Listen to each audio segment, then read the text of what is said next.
All right.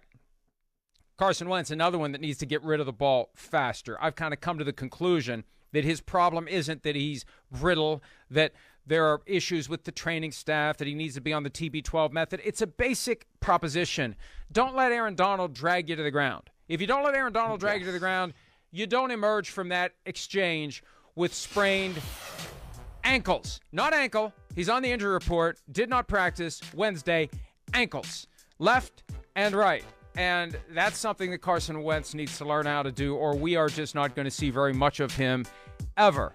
It's Jacob Eason for the Colts this weekend as they take on the Titans. It's a huge game, and the Colts are in danger of falling 0-3. And we've been saying it for weeks. You look at their schedule.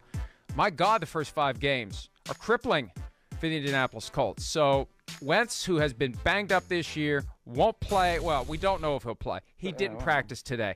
I wouldn't bet the over on whether or not he'll play. Tua, we know, is out. Andy Dalton, we know, is out. I need a separate scorecard just to keep track of all the injured quarterbacks. Wentz, for now, isn't out, but I won't be surprised if he eventually is, Myles. Yeah, Reich said that they're not ruling him out quite yet, but it does look like it's going to be precarious, at least up until game time, whether or not he's going to play. And so Friday is going to be obviously the big day with that. If he's actually able to get out on the field and practice, we'll see. Then he's going to have a better shot at playing on Sunday. But when you're talking about the 2 ankles, right, the left was already sprained earlier in the game, and he was able to play through that pain. The right, as you're seeing right here when Aaron Donald twists him down, like that looked bad when I was watching the game in real time. And so, from that standpoint, yeah, you're right. You can't just let Aaron Donald drag you down, right? You've got to get rid of the ball a little bit sooner, or not just throw the ball away or just feed it something.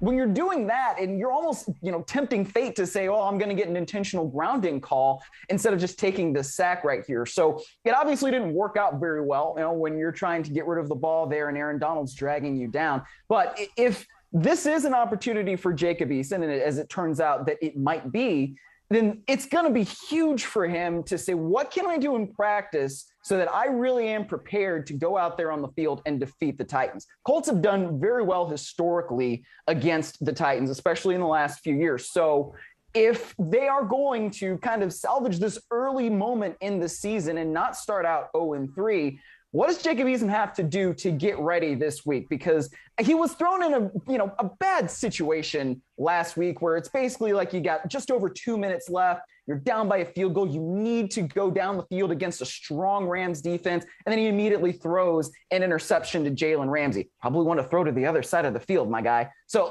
what can you do this week to prepare so you don't look like that against Tennessee's defense? That's going to be the question that he's got to answer. And one of the points Sims made, and he actually called the shot once Eason went in, he said, watch, he's going to throw an interception because he thinks he can throw the ball into windows that just aren't there. And remember, when Wentz had the foot surgery in training camp, it was Eason. It's Eason. Eason's the guy. And then after a week, hey, you know what? Sam Ehlinger is getting first-team reps. Yeah, because they weren't happy with Eason. So they got a problem there in Indianapolis, and they're in danger. With or without Wentz, they're in danger of falling to 0-3. Hi, I'm Mike Tirico, and thanks for watching. Make sure to hit subscribe for the latest news and highlights from NBC Sports.